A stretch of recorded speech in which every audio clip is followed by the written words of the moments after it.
Happy first birthday, 53-2. I really wish that I could be there celebrating with you tonight, but I know you're going to have a fantastic time. I am so proud of your organisation, your venue, not only as a Manchester-based actor, but also as co-creative lead at CCC. We are all so proud of the work that you do and everything that you've created. You are our #1 place and we really love you. Not only do we love the venue, we love the people that run it. You're the best and we can't wait to be partying with you soon. Lots of love. Hello, wonderful, wonderful 53-2. You have embraced Dank and CCC from the day we met.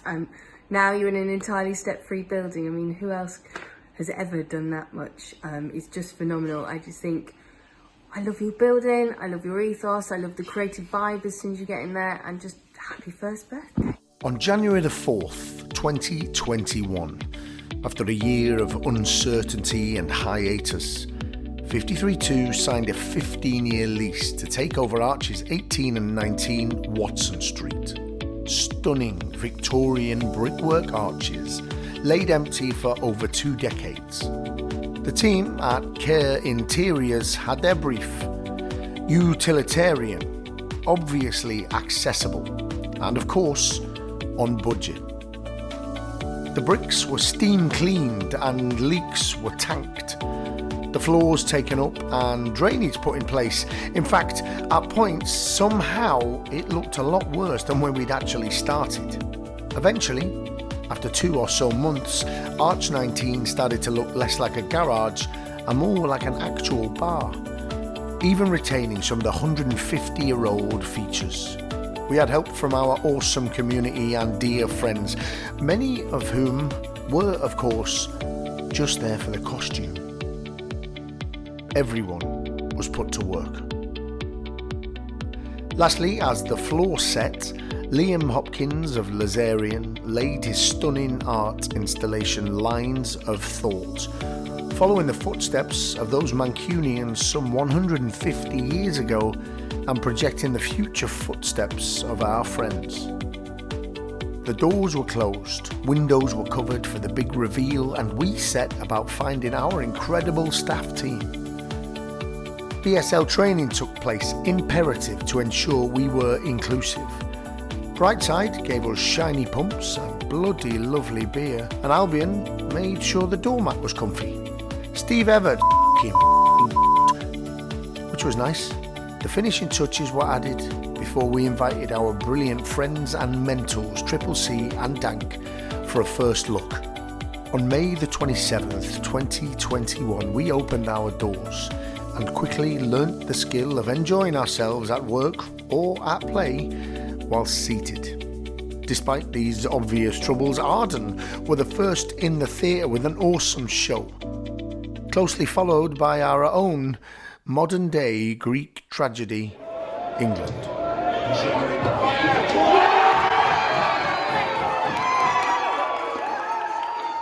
Our team grew, not in number but in strength. Every single member of our crew was as valued as the next. Everyone brought that something we needed to reignite the embers of the arches that we found in our old space. And we loved a good party.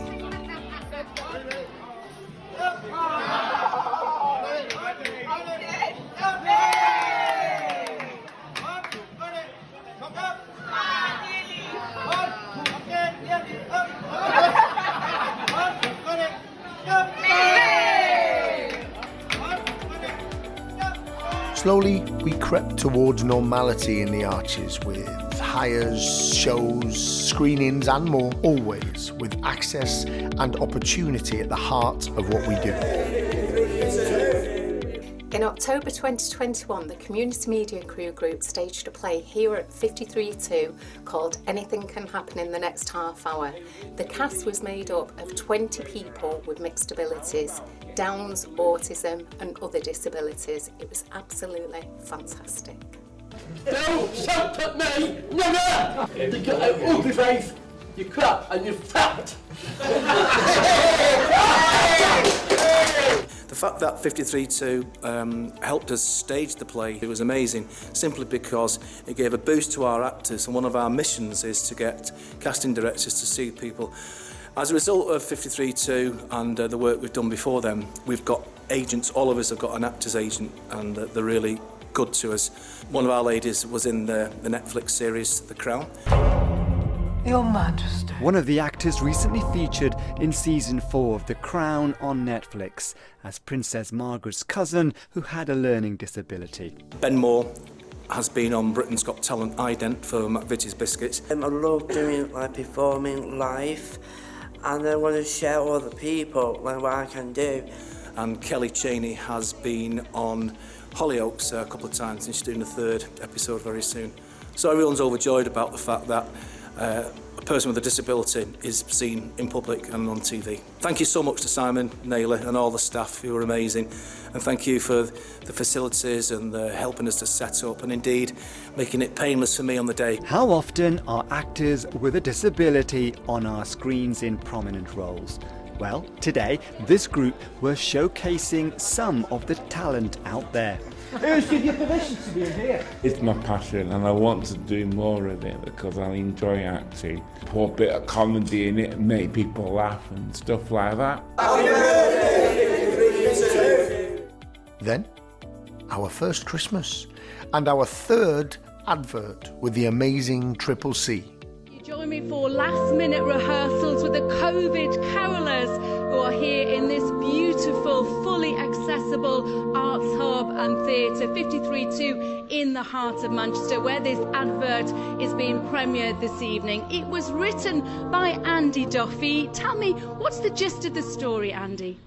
Well, it was inspired by my granddad, who used to be Santa Claus for his local Rotary Club. And I don't want to say too much to give it away, but it's about being not alone at Christmas, and I hope you all enjoy it. It is absolutely beautiful, and a big part of the idea behind the advert is to get people with disabilities on screen and off screen too. What's it like for you being part of it? It just means so much to have so many great opportunities that I've had as a writer and performer myself. And it's really just given me so much confidence for me, and I'm sure for others too. That's wonderful, so let's take a peek.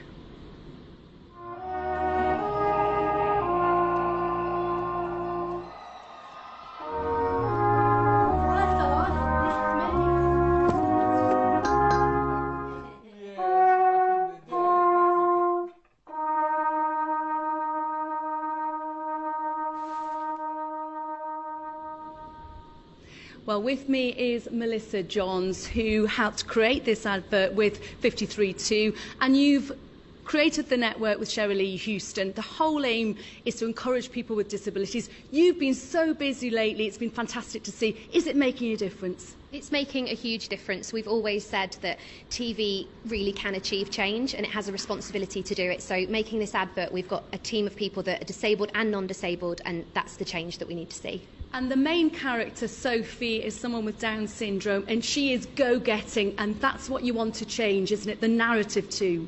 We have to challenge narratives. So usually when we do see disabled people on our TV screens, we're seeing them being looked after or cared for. We flip that on its head. Sophie has Down syndrome. She is the carer in our story here. So it's about challenging those narratives. It is a fantastic story, and we have had some wonderful adverts every Christmas. They are much more diverse, which is good, but there is still a distinct lack of disability. So what's your message to those with big budgets? You've got the budget to do it, you just need to have it on your agenda. If we can do this on barely any budget and in a couple of days, there's no excuse for anyone else, so make the change.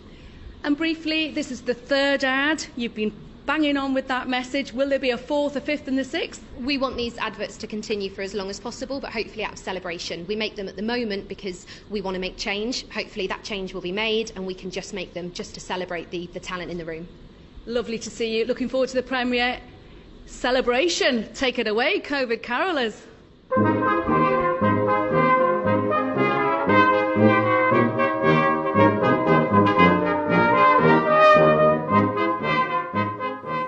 We rolled our outreach programme into several schools across the whole of Greater Manchester, and of course we had some more parties.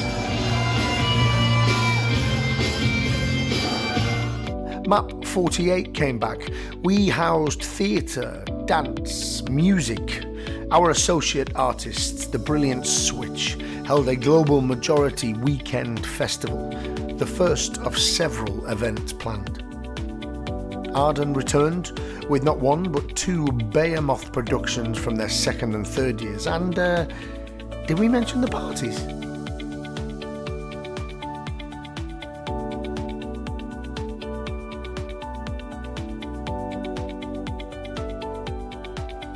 "12 months on, and 53.2 feels like we're heading in the right direction to become the greatest independent, fully accessible arts hub in our marvellous city.